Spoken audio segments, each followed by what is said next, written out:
Dr. Joe Dispenza is a doctor, a scientist, and a modern day mystic. He's also a synthesizer of information with a vision that extends beyond the confines of a single scientific discipline, drawing from diverse fields of rock solid science such as epigenetics, molecular biology, neurocardiology, and quantum physics. Joe crosses the traditional boundaries that have separated scientific thinking and human experience in the past. In doing so, he opens the door to a bold new paradigm of self actualized empowerment, a way of thinking and living based upon what we sense is possible in our lives, as well as what we accept as scientific fact.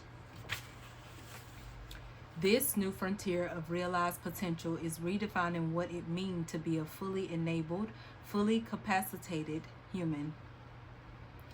And it's a frontier that holds promise for everyone from homemakers, students, and skilled laborers to scientists, engineers, and healthcare professionals. The reason for such a wide appeal is that Joe's work today parallels a proven model that masters have used successfully with their students for centuries. The idea for the model is simple. Once we have a direct experience of a greater potential, it frees us to embrace the potential in our everyday lives. The book you hold in your hands, Becoming Supernatural, is the first of its kind manual that does precisely this. It leads us on a step-by-step journey to achieving our greatest potential in body, health, relationships, and life purpose, and allows us to make the journey at our own pace. It was in the walls of a cave on the Tibetan plateau that I saw for myself how the same model was used by one of the great yogic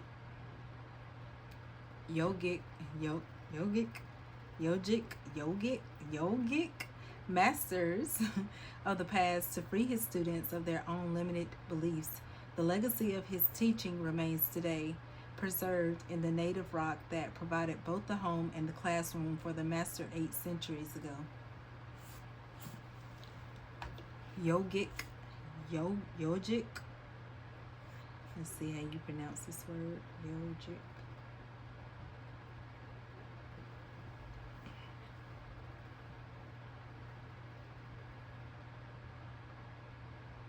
Mom, Yogic.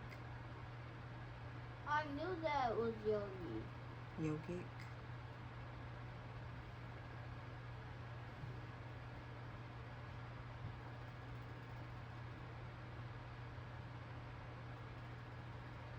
Yogic. Okay. Yogic. Mom, you said Yogic. it the first time, right? It's another word that You want to say the other word? covers 2 centuries.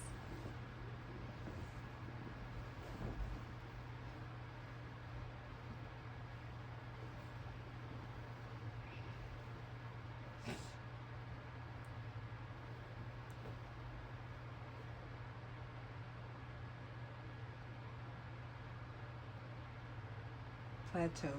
Okay. Plateau. In the spring of 1998, I facilitated a group pilgrimage into the highlands of western Tibet. Our route led us directly to the remote cave of the 11th century poet, mystic, and yogi Ujetsun Milarepa, known in his day as simply as Milarepa. I first learned of the legendary yogi while I was a student of a psych mystic that became my yoga teacher in the 1980s.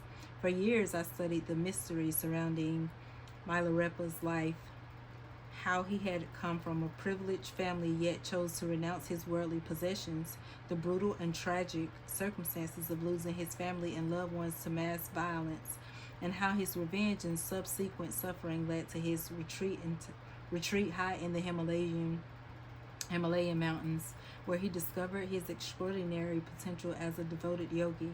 I wanted to see for myself the place where Milarepa breached the laws of physics to demonstrate to himself and to his students that we are confined in our lives only by the limits of our own beliefs. 19 days into my journey, I had the opportunity to do just that. After acclimating to single-digit humidity and elevations of more than 15,000 feet above sea level, I found myself precisely at the place where Milarepa stood before his students 800 years before, with my face only inches away from the cave's wall. I was staring squarely into the unsolved mystery that modern scientists have never been able to explain or duplicate. It was in this exact place that Milarepa first placed his open hand against the rock at about shoulder level, and then continued to put his hand further into the wall in front of him, as if the stone did not exist. When he did so, the rock beneath his palms became soft and malleable, giving way to the pressure of his push. The result was a perfect impression of the yogi's hand left in the rock for his students then and throughout the centuries to see. Scanning our lights across the walls and ceiling of the cave, we could see even more hand impressions, making it clear that Milarepa had offered this demonstration on more than one occasion.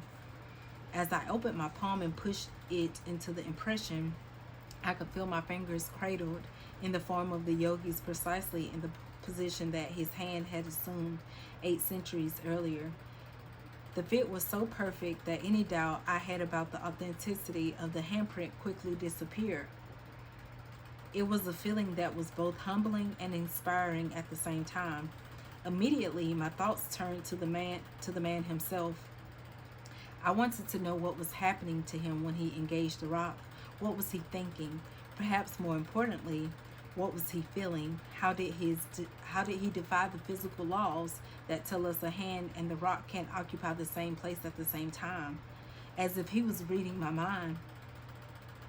My Tibetan guide answered my questions before I even asked him.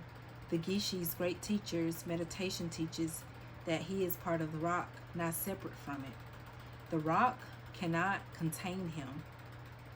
To the Geshe, this cave represents a place of experience rather than a barrier of limitation. In this place, he is free and can move as if the rock does not exist. My God's words made perfect sense. When Milarepa's students saw their teacher accomplish something that traditional beliefs said was not possible, they were faced with the same dilemma in their day that faces each of us today when we choose to free ourselves from our own limiting beliefs. The dilemma is this: the thinking that was embraced by the family, friends, and society of the students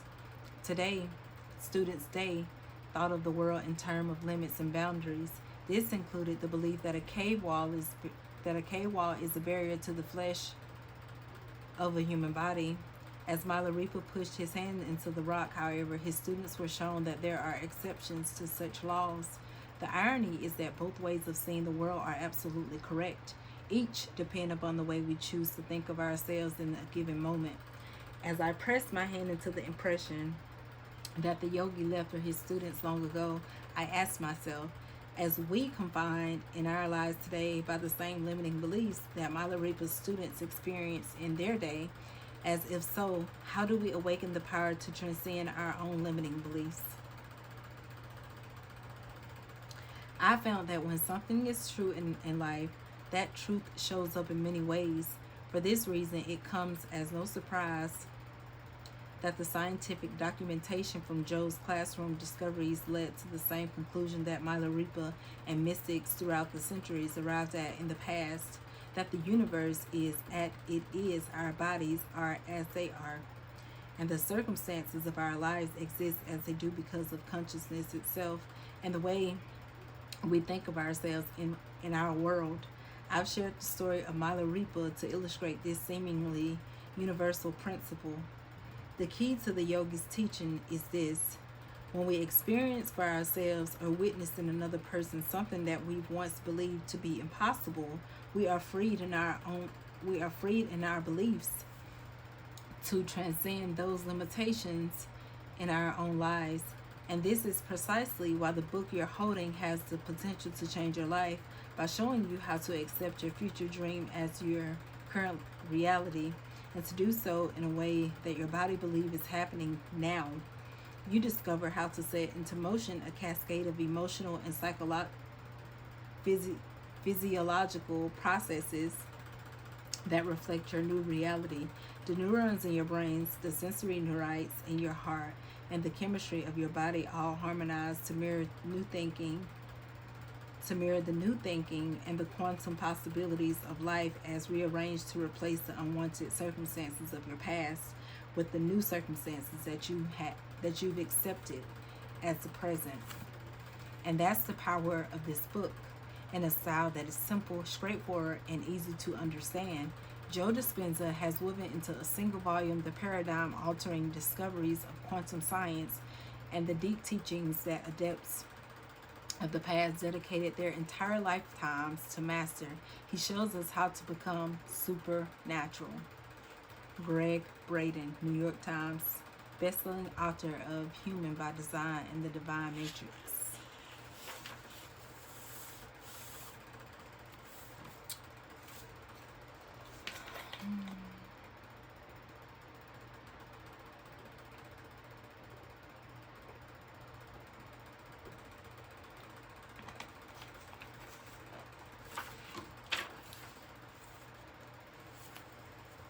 I realized that writing this book, introduction, getting ready to become supernatural. I realized that writing this book is a risk for me and my reputation. There are certain people in the world, including some in the scientific community, who might call my work pseudoscience, especially after becoming supernatural makes its debut. I used to be overly concerned about those critics' opinions. In the early days of my career, I always wrote with skeptics in mind, trying to make sure they would approve of my work. On some level, I thought it was important to be accepted by that community. But one day when I was standing in front of an audience in London and a woman holding the microphone was telling her story about how she overcame her disease, how she healed herself through the practices I've written about in other books, I had an epiphany. It became very clear that those skeptics and rigid scientists who hold their own beliefs about what is possible aren't going to like me or my work no matter what I do. Once I had that realization, I knew that I'd been wasting a lot of my vital energy. I was no longer interested in convincing that particular culture, especially those studying the normal and natural, about human potential. I was totally passionate about anything but normal, and I wanted to study the supernatural. I got very clear that I should give up my futile efforts to convince that community of anything and instead direct my energy to a whole other part of the population that does believe in possibility and does want to listen to what I have to share.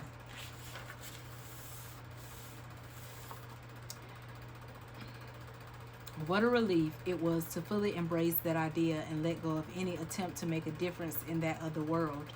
As I listened to the sweet lady in London, who wasn't a monk or a nun or an academic or a scholar, I knew that in telling her story to the audience, she was helping others see some part of themselves in her.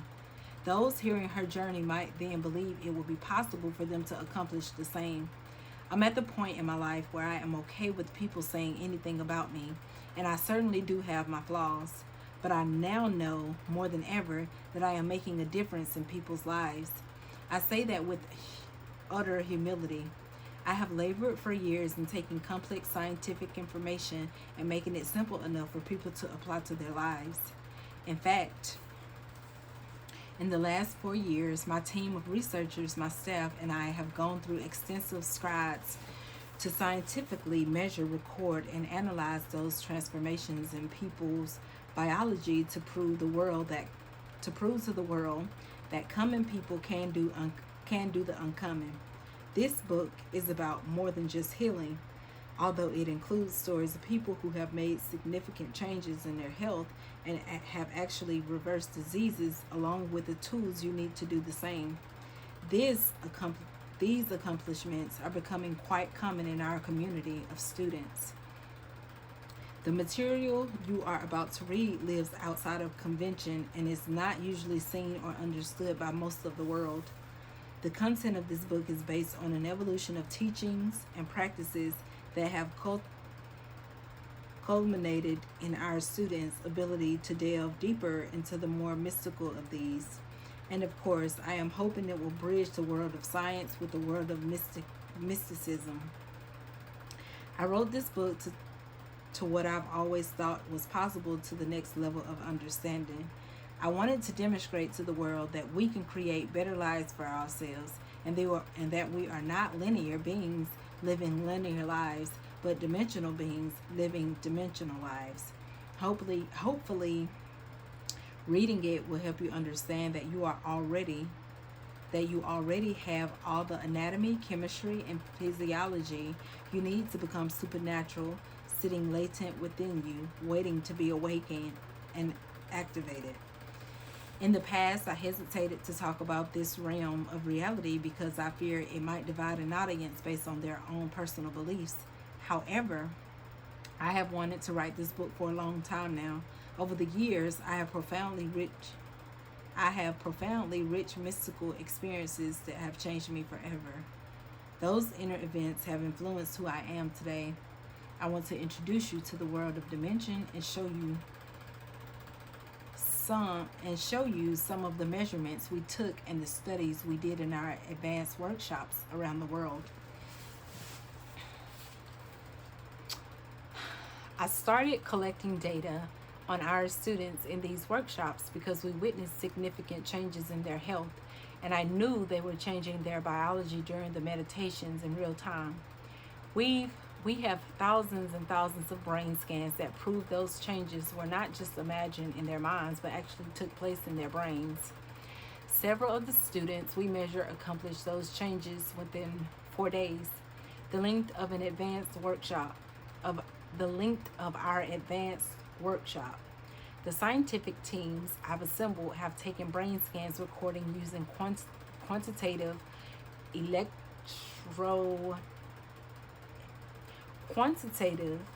electroencephalogram measurements before and after workshops, as well as real-time measurements during the meditations and practices themselves. I was not only impressed with the changes, but shocked by them. They were that dramatic. The brain of our students functioned in a more synchronized and coherent fashion after participating in the advanced retreats around the world. This increased order in their nervous systems help them get very clear about a future they can create, and they are able to hold that intention independent of the conditions in their external environment. And when their brains are working right, they are working right. I will present scientific data that shows how much their brains improved in just a few days, which means you can do the same for your brain.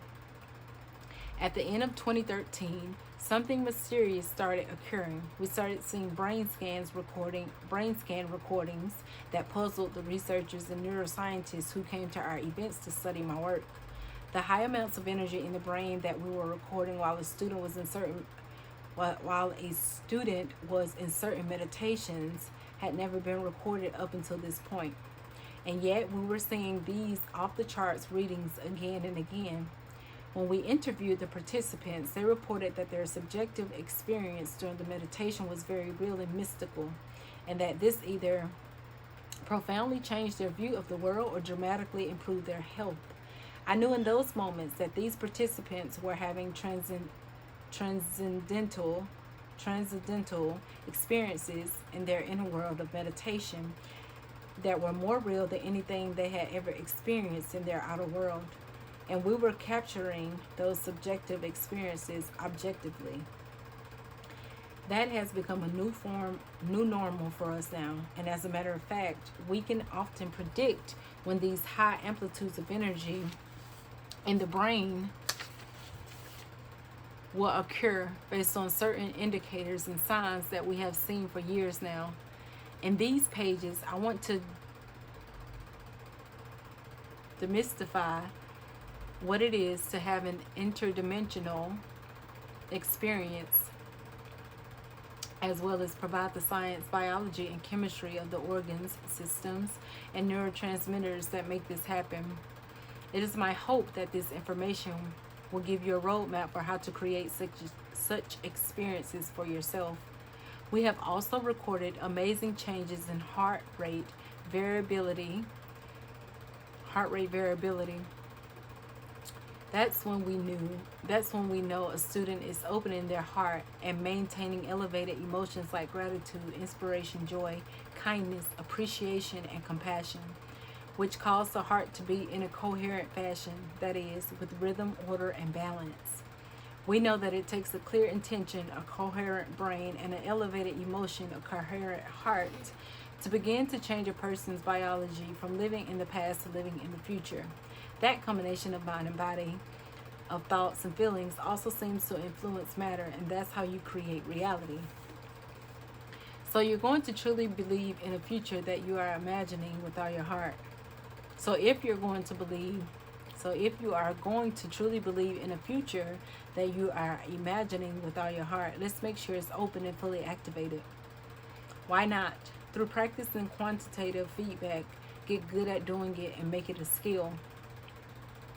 So we partnered with the Heart Math Institute, a sharp group of researchers based in Boulder Creek, California, who helped us measure the responses of thousands of our participants. It is our desire for our students to develop the ability to regulate an internal state independent of